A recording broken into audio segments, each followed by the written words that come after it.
Okay, good morning. Sorry. Right. How are you? How is your health? Are you all fine? We have only Görkem and Zeynep here now.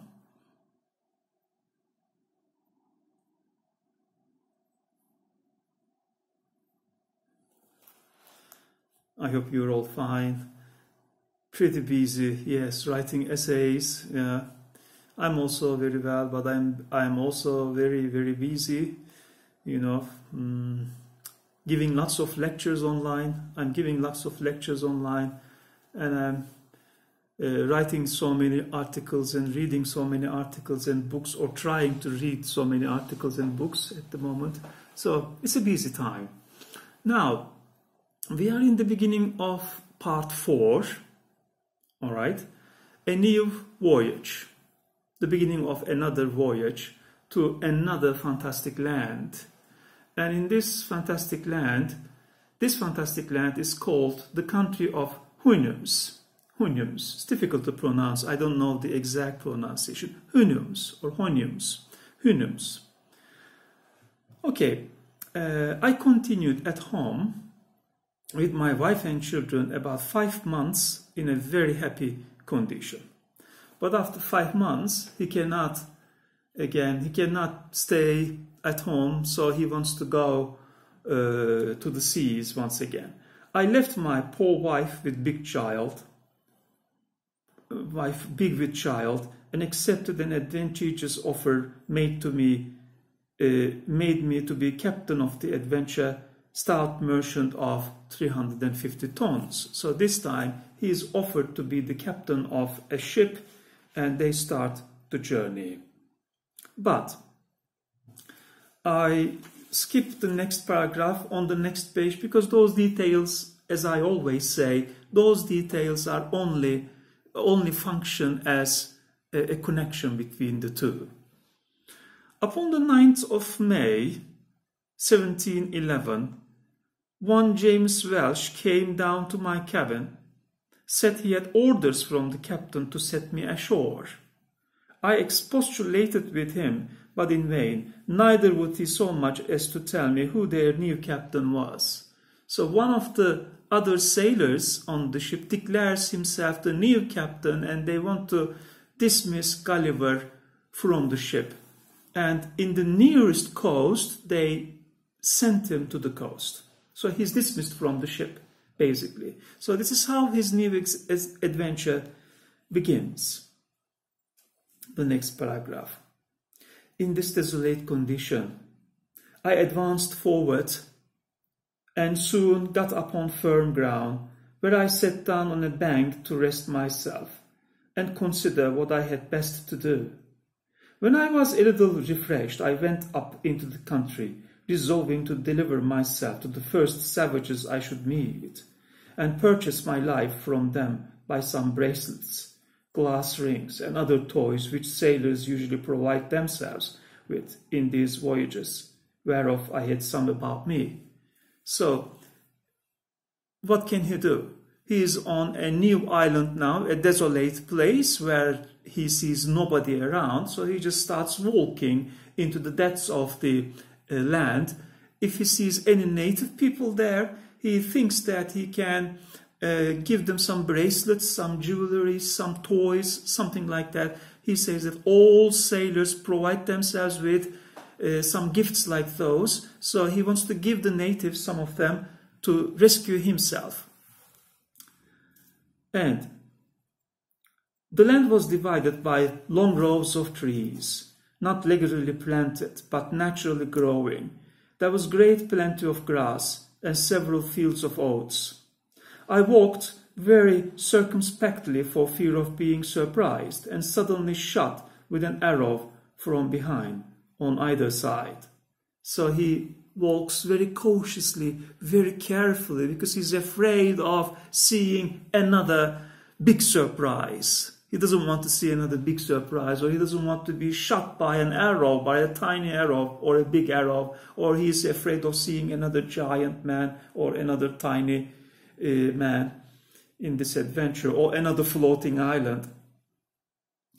And I fell into a beaten road where I saw many tracks of human feet and some of cows, but most of horses. So he sees the tracks of other living things on the ground. Some of them are like the tracks of human footprints.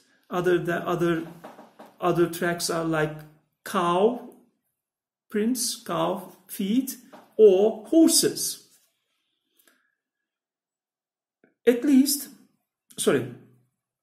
At last, I beheld several animals in a field, one or two of the same kind, sitting in trees. So in the distance, he sees some kind of animals there, sitting in the trees.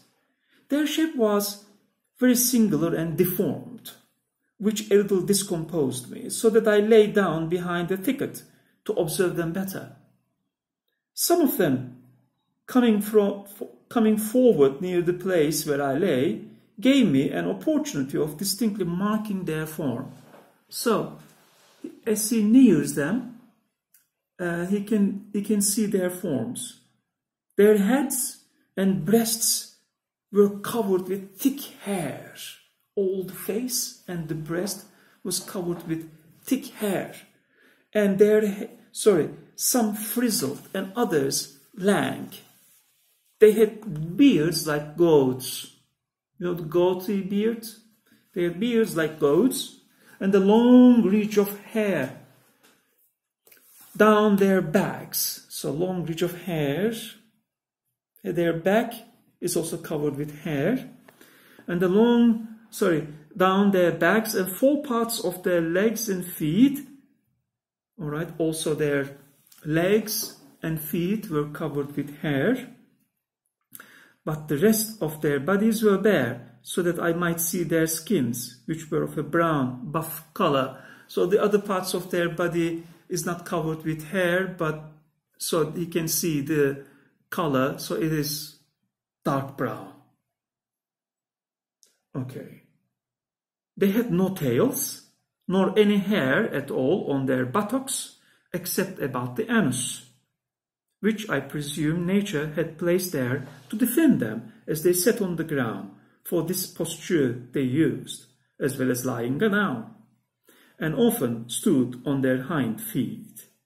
They climbed high trees as nimbly as a squirrel, for they had strong extended claws before and behind, terminating in sharp points and hooked. So they don't have hands, they have claws, all right? Their whole body looks like a human body, but most of their body and face and back and legs and arms are covered with thick hair, apart from the palm of their hands. The palm of their hands do not have any hair, and the anus, about some hair, because the hair around the anus protect them when they sit. So, actually, they look like gorillas or ugly monkeys, chimpanzees. Further in the same paragraph, I had not got far when I met one of these creatures full in my way, coming up directly to me. The ugly monster, when he saw me, distorted several ways every feature of his visage, and stared as at an object he had never seen before. Then approaching nearer, lifted up his forepaw, whether out of curiosity or mischief, I could not tell. So he raises one of his forepaws, claw, not a hand. So he's ready to attack Gulliver. But I drew my hanger and gave him a good blow with the flat side of it, for I durst not strike him with the edge, fearing the inhabitants might be provoked against me if they could come to know that I had killed or maimed any of their cattle. When the beast felt the smart, he drew back. So Gulliver pulls out his dagger and makes a blow towards this this creature. So he understands, so he steps back and roared so loud to the other member of his breed. Okay, roared so loud that a herd of at least 40 came flocking about me from the next field. So 40 other members of the same creature start running towards Gulliver, and they surround the tree that he is leaning his back against.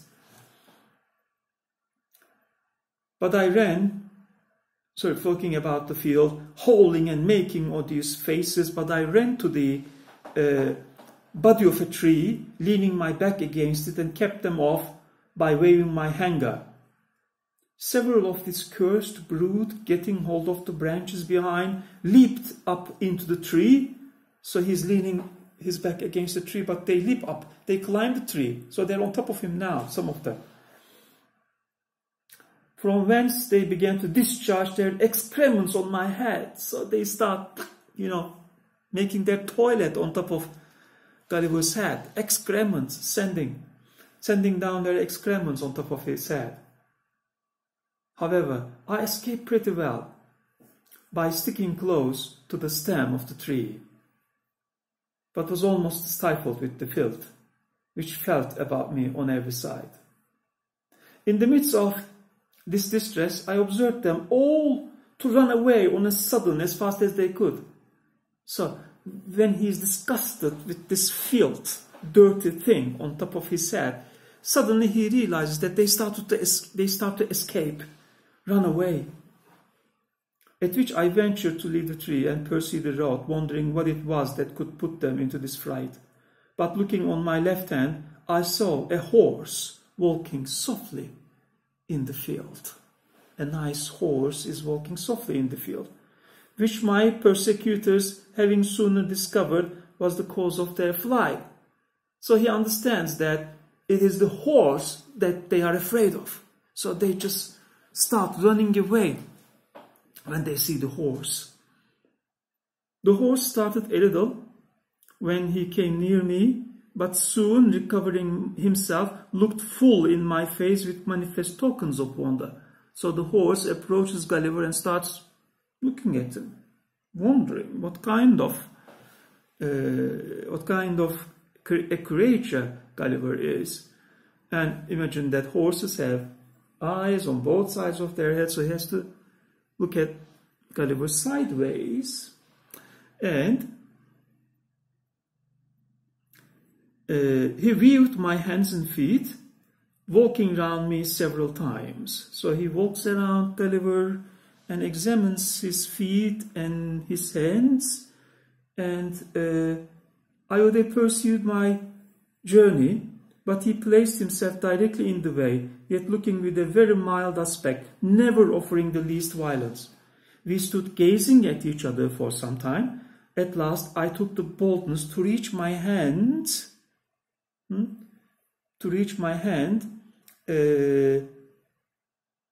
towards his neck, with a design to stroke it. You stroke the horse's neck, long neck, nicely, but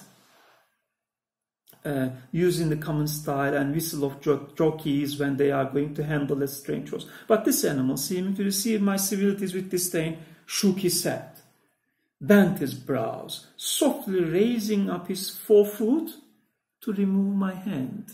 So he raises one of his feet and then pushes away Gulliver's hand.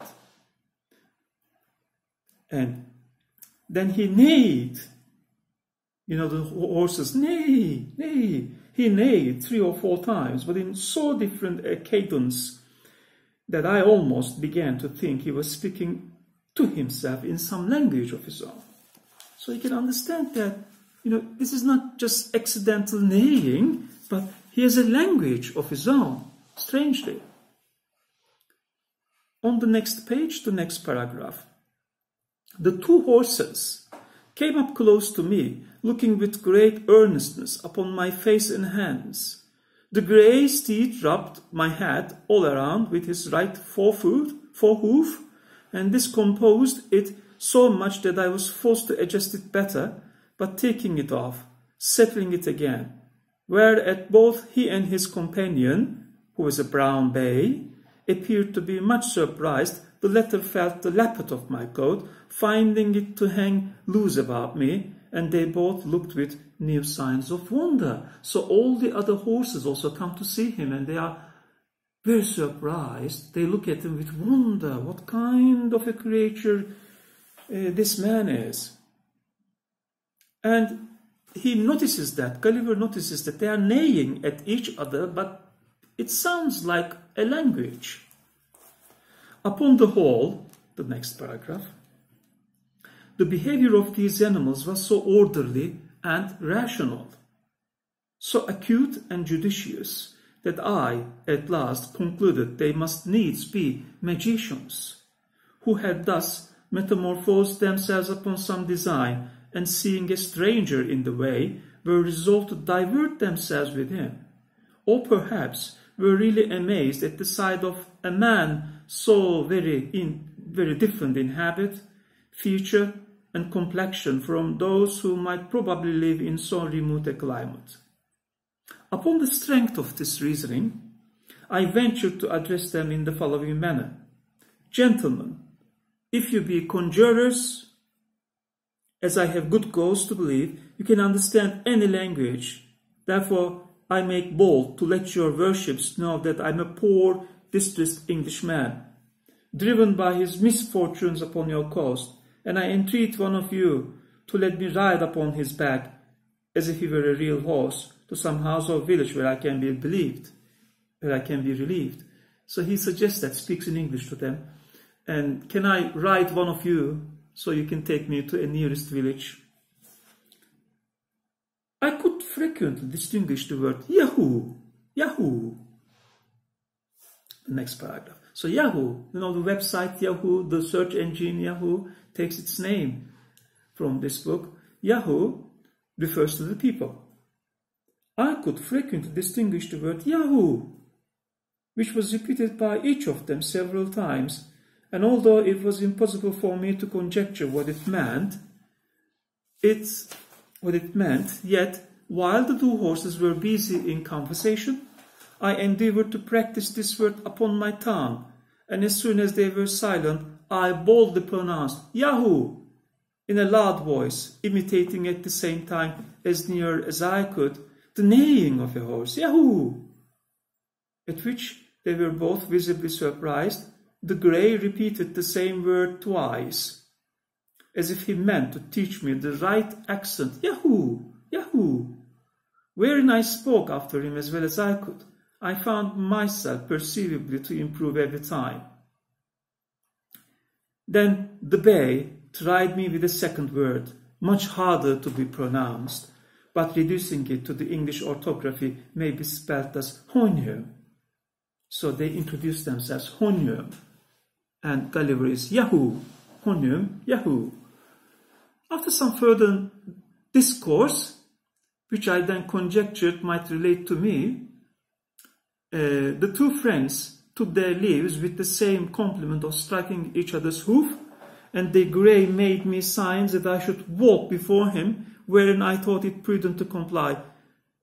But, the horses have 4 feet, 4 legs, and Gulliver has only 2 legs, so he's slower than them, so they walk, so Gulliver is behind, so they call him Hun, Hun, Hun, Hun. I guess his meaning gave him to understand as well as I could that I was weary, not able to walk faster, upon which he would stand a while to let me rest. Okay, so I'm closing this session now and opening the new session, starting the new session in 5 minutes to continue with the next chapter. See you in 5 minutes.